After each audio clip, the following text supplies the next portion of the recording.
Start करेंगे जो poem है कीपिंग क्वाइट, ठीक है, इसका ऑब्जेक्टिव क्वेश्चन आंसर्स को। चलिए शुरू करते हैं। तो इस चैप्टर से हमारा सबसे पहला क्वेश्चन है, what does the title of the poem suggest, ठीक है, कविता का जो टाइटल है वो क्या सजेस्ट करता है, वो क्या सुझाव देता है। तो वो सुझाव देता है साइलेंस को मेंटेन रखने का, ठीक है।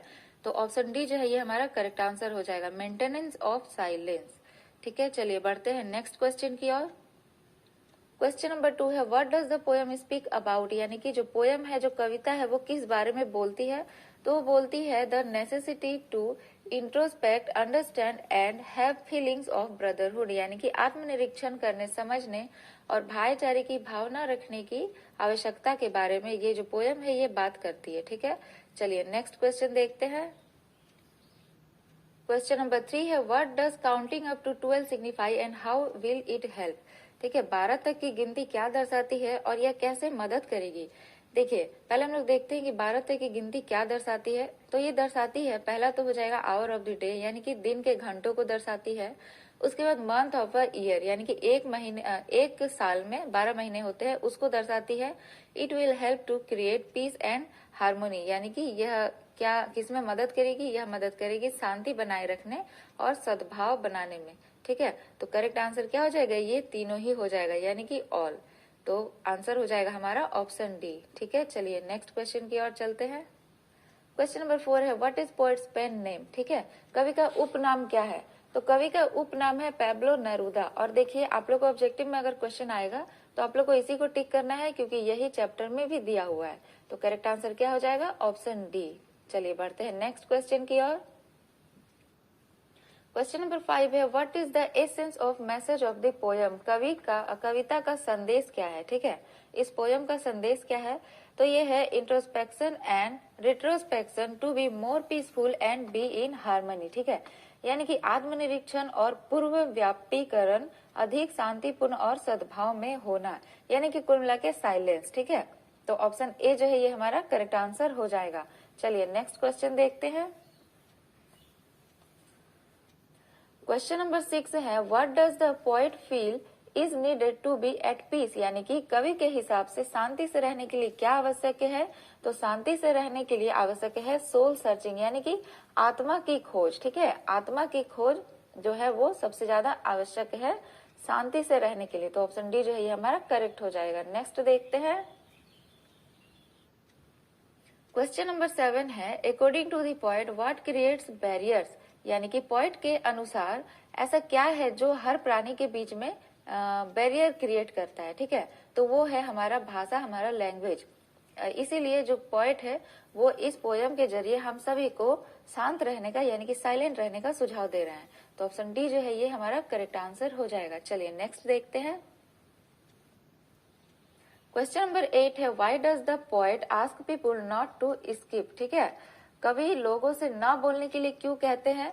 क्योंकि देखिए, बिकॉज इट क्रिएट्स बैरियर्स और obstacles in the form of misunderstanding amongst people, यानी कि ये क्या करता है, ये कवि सबको बोलने के लिए क्यों मना कर रहे हैं। क्योंकि ये जो बोलना होता है, मतलब ये जो भाषा होता है, यह हर किसी के बीच में क्या करता है, गलत फहमी पैदा करता है और बाधाएं पैदा करता है। ठीक है, मिसअंडरस्टैंडिंग और बैरियर्स पैदा करता है ये जो लैंग्वेज है, इसीलिए कवि सबको बोलने से मना कर रहे हैं। तो करेक्ट आंसर क्या हो जाएगा, ऑप्शन डी जो है ये हमारा करेक्ट आंसर हो जाएगा। ठीक है, बढ़ते हैं नेक्स्ट क्वेश्चन।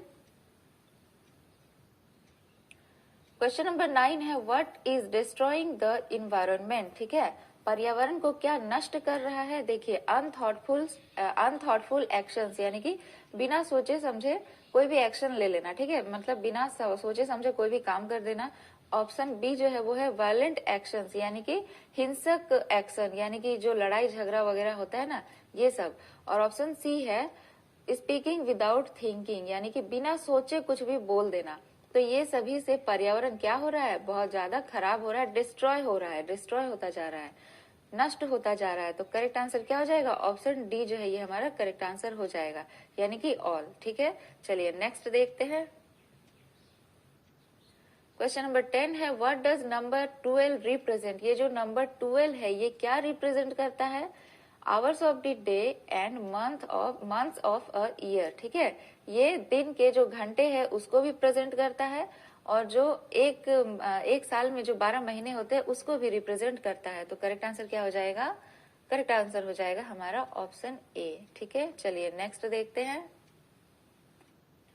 क्वेश्चन नंबर 11 है not move our arms, what does it expression refer to. ठीक है, अपनी भुजाओं को ना हिलाए यानी कि अपने आर्म्स को ना हिलाए, यह जो पद है यह किस बात की ओर संकेत करता है? तो इसका मतलब है बिना हिले डुले बैठना। ठीक है, तो करेक्ट क्या हो जाएगा? Sitting still without any movement. तो ऑप्शन डी जो है ये हमारा करेक्ट होगा। चलिए नेक्स्ट देखते हैं। क्वेश्चन नंबर 12 है what does the earth symbolise. जो अर्थ है, जो पृथ्वी है, वो क्या सिंबलाइज करती है, यानी कि पृथ्वी किसका प्रतीक है? देखिए इसका आंसर होगा Perseverance and new beginning from seemingly stillness, यानी कि पृथ्वी प्रतीत है स्थिरता से दृढ़ता और नई शुरुआत की। ठीक है, तो ऑप्शन ए जो है ये हमारा करेक्ट आंसर हो जाएगा। चलिए नेक्स्ट क्वेश्चन देखते हैं।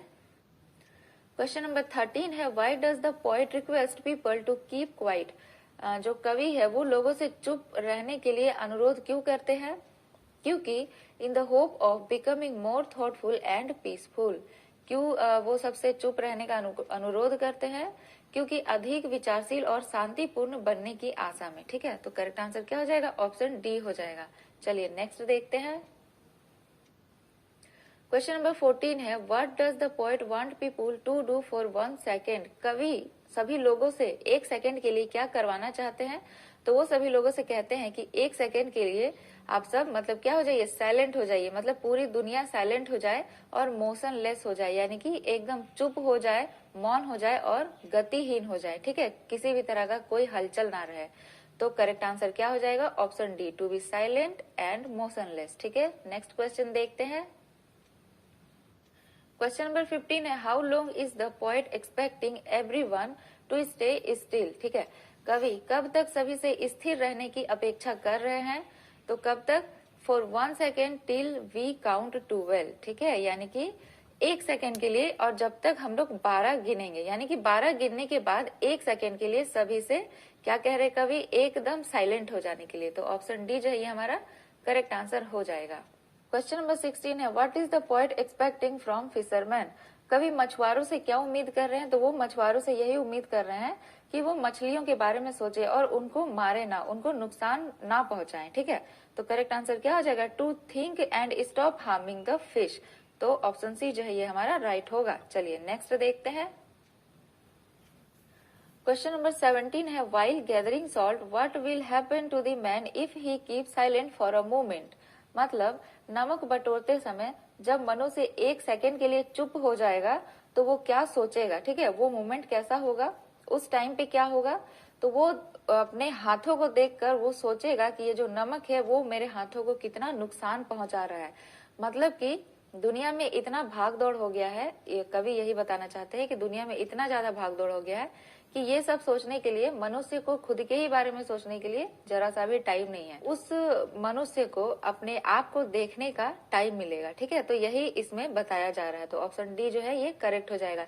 ही will think of the harm the salt is doing to his hand. ठीक है, यानी कि वह उस 1 सेकेंड में जब अपने हाथों को देखेगा तो वो सोचेगा कि ये जो नमक है वो उसके हाथों को कितना ज्यादा नुकसान पहुंचा रहा है।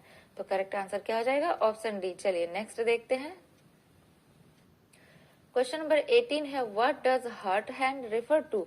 ये जो चोटिल हाथ है, मतलब ये जो हर्ट टू हैंड है, ठीक है, ये किससे संबंधित? तो ये संबंधित है growing insensitivity to man to pain, यानी कि दर्द के प्रति मनुष्य की बढ़ती असंवेदनशीलता से इसका संबंध है। तो करेक्ट आंसर क्या हो जाएगा? Option D. चलिए नेक्स्ट देखते हैं। क्वेश्चन नंबर 19 है what are the different kinds of wars mentioned in the poem. कविता में जो भी वॉर्स यानी कि जो भी युद्ध, विभिन्न प्रकार के युद्ध जो मेंशन किए गए हैं वो कौन कौन से हैं? ठीक है, तो पहला है हमारा वॉर अगेंस्ट ह्यूमैनिटी, यानी कि मानवता के खिलाफ युद्ध। दूसरा है वॉर अगेंस्ट नेचर, यानी कि प्रकृति के खिलाफ युद्ध। तीसरा है war with gases and fire, यानी कि गैसों और आग से युद्ध। उसके बाद चौथा है ऑल दिस। ठीक है, यानी कि ऑल ऑफ दिस। तो इसमें सारे के सारे मेंशन किए गए हैं इस कविता में। तो करेक्ट आंसर हो जाएगा हमारा ऑल दिस, यानी कि ऑप्शन डी। ठीक है, चलिए नेक्स्ट देखते हैं। क्वेश्चन नंबर 20 है what can human beings learn from nature. मनुष्य प्रकृति से क्या सीख सकता है?